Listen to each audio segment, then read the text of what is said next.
Hi, everyone. I hope you're having a good day. My name is Mo, and welcome to ReachUp's workshop on how to build your resume. So today we're going to go through how to write a good resume that you can use for academic purposes or work purposes. And hopefully you get to learn what you need to learn to put together a really good resume. Before I continue, in case, after the session, anybody wants to reach out to me, feel free to send me a WhatsApp message or an email. My contact details are on this page. ReachUp is an organization that helps students work on their university applications, whether it's reviews of their essays or their resumes. We host workshops and we also conduct reviews. So if you need any help with any of those kinds of things, feel free to reach out to me, and happy to chat. So today we're going to be focusing on resumes. So we're going to go into a section that where we're going to discuss what a resume is. We'll talk a little bit about why a resume is actually important. What makes a resume good versus a resume that's not so good? And there are plenty of not good resumes out there. And then finally, I'll give you guys some details on a good exercise on how to get started on building your resume. Your resume, frankly, is a very critical tool to your success. And if I had to describe it in one phrase, it's the phrase that you're seeing on the screen right now. It's a summary of your accomplishments and experiences, mainly highlighting the impact that you've had, whether it's in academic settings or extracurricular settings or work settings. So it's really a nice, brief summary of your academic accomplishments and also your personal accomplishments as well. So because there are lots of things that you're going to be achieving and lots of experiences you're going to be having, but it's important to be able to summarize it for different purposes. And why is a resume important?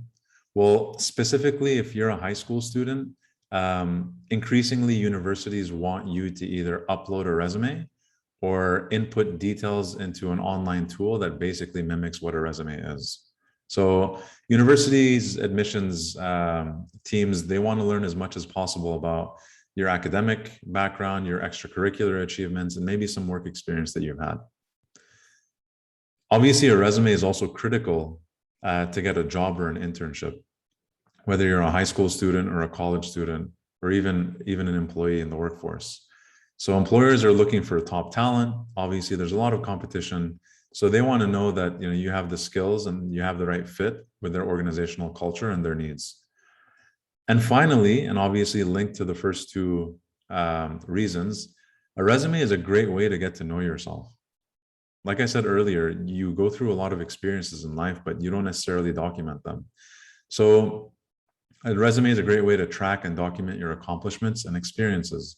And it's a great way to look back on what you've accomplished, but it's also a great way or tool to help you decide what you want to do next. You might look at your work experiences, you might look at your academic experiences and think that you might want to complete one thing or another or add to those experiences. So bottom line is a resume represents you in a very summarized way, and it's critical to your success. And keep in mind, whether it's universities or employers, usually the people who are looking at your resume spend maybe 60 seconds, maybe 2 minutes looking through it. So it's important to be very succinct when you're putting together your resume. There are a few different components of a good resume. First of all, you have your academic section. And for high school and college students, this is especially important. But it's important to include, a summary of your academic profile and achievements. So whether it's GPA or class rank, what kinds of classes you've taken, what curriculum are you actually going through? So is it the IB program or AP program or some other program? Have you taken any standardized tests, and have you won any awards? Anything that you can include in that section that sort of speaks to your academic accomplishments, you should include. You also have an extracurricular section. So this one is all about what are the activities, non-academic typically, that you're involved in. And it could be in school, it could be out of school. But here, think about clubs, sports, student government, or other hobbies, or the arts. You can have something related to your community involvement, which can also be part of your extracurricular section, or you can have it separately if you want. But this is, related to how you engage in your community or with your community. Do you do any tutoring work, volunteering work? Do you mentor people? Then, of course, you have the work experience. And here, this is really about, where you talk about your internships or jobs, anything that's professional experience related at a company or an organization. And then finally, typically at the bottom of a good resume, you have things related to, additional information. Could be things around family responsibilities, values related activities, but mainly, you focus on what your languages are, what your skills are, certifications, and interests. You'll see plenty of resume templates out there, and some of them look fancier than others. But to me, the most important thing with a resume is that it should be clear and clean. And what you're seeing on the screen now is my preferred template. And you see a few different sections, which are linked to the previous page that you just saw. But at the top, you'll have your first and last name. You'll have your contact details, including your email address and phone number. Then you would have your academic section. And here you could, include the name, or you should include the name of your high school, putting in details on your graduation year or expected graduation year, your GPA, anything around your curriculum, classes, standardized scores, and awards. And on the right-hand side, with every activity, you put your city and country, and you put your start month and year and end month and year. And if it hasn't ended yet, you can just say present. Of course, you can add more input. So if you've gone to multiple high schools, you should add more. And if you're a university student and you want to put in your university here, you can also do that, of course. Then you would have your next section, which is the extracurriculars. And here, each of the inputs are, a separate activity. So you'd put in the name of the organization or the activity, what your title or role is or was, and then details, 1 or 2, maybe 3 bullet points describing your role, your responsibilities, and the impact that you had. It's very important here that you make sure every bullet point starts with a verb. You want to be action-oriented. And you want to be descriptive, but it's not about writing an essay here. You need to be concise, these are bullet points, so you have to get to the point. But it's important to talk about what your role was, what responsibilities you had, and what was your impact. Similarly, with the work experience section, you put in the name of the company or organization or activity, what your title or role was. And again, you need to describe your role, responsibilities, and impact, starting every bullet with a verb.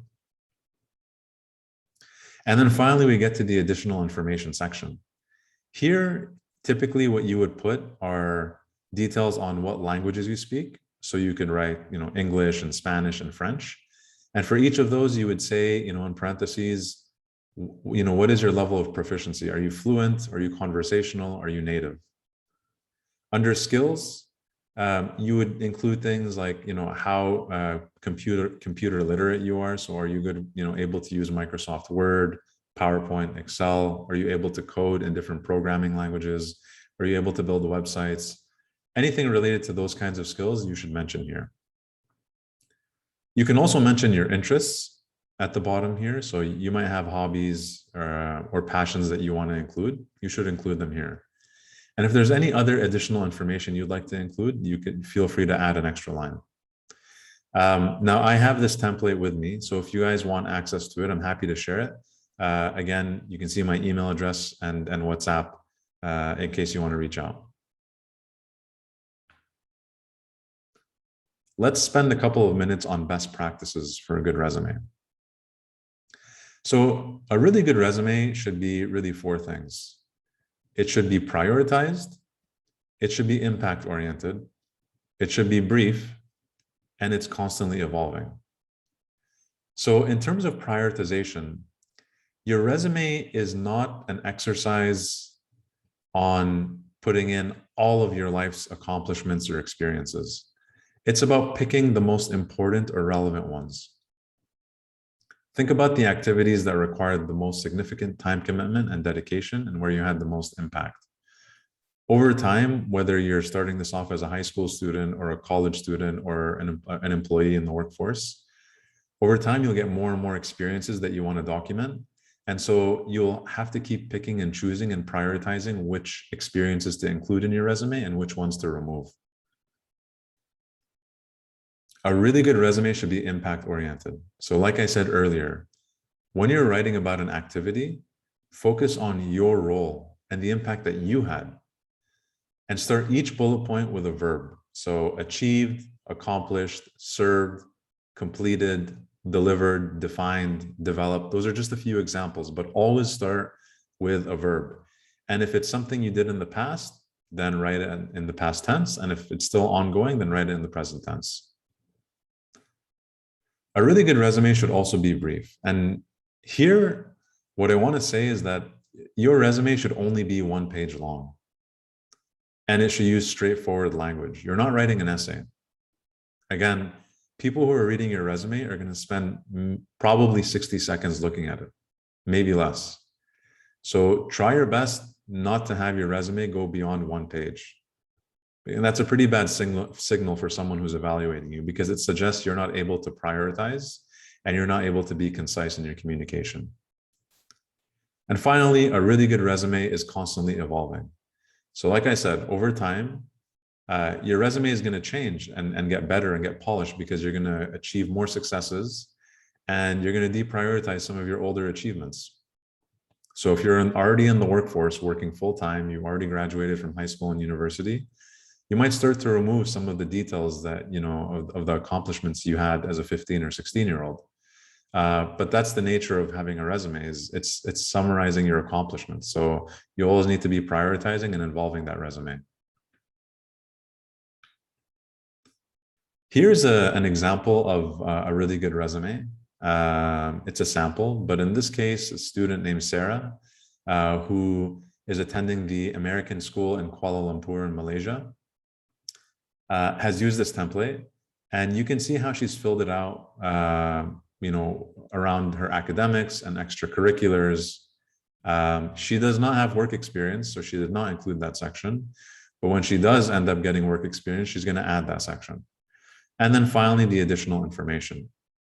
So feel free to pause the video here in case you want to go through the details of this resume. But I just want to point out a couple of things. One is, in each of the bullet points under extracurriculars, notice how every bullet point starts with a verb, and notice how she keeps focusing on what she did and, you know, what her responsibilities were and what her achievements were. So whether she was serving as president of the high school student body, or she ran fundraisers to raise money, whether, you know, as part of the school newspapers, as the editor-in-chief, she led a team of 5 students. They produced 40 issues. It's all about your responsibilities and your impact. So if you want to start off this exercise at home, what I think you should do is, you know, take a good hour or so and get started. And there's a few different parts. First of all, spend 1 to 2 minutes on the top section where you fill out your name and email and phone number, which is pretty straightforward. Then I would say spend 5 to 10 minutes putting details into your academic section of the resume. So the name of your school, your curriculum, your classes, and any other details you want to include. You can take 5 to 10 minutes to do that. Then I would jump to the bottom of the resume and fill in the additional information section, because that's pretty straightforward. So what are the languages that you speak, your interests, your skills? You can take 5 to 10 minutes on that one. And then you should spend the rest of your time on the extracurriculars and the work experience sections of your resume. And here you want to include the details of the activities you're involved in, mention the organization, your role, and your impact and your achievements. You know, take your time and think about what activities you want to include and how you want to communicate your impact and role in each of those. And don't stress too much, because the resume is an ongoing exercise. So you're going to keep adjusting it. So in this first sitting, you're not going to complete it, but you can complete a first draft of it. And then you can keep working on it and refining it and adding and removing activities as you continue to achieve things in your careers. So that's it from me. If you need any help with your resume, of course, feel free to reach out to us and reach out to me with these contact details. And I hope this was helpful. So good luck. And I'm excited for you guys to build very good resumes and continue to achieve the successes that you want to achieve. Thanks a lot and have a good day.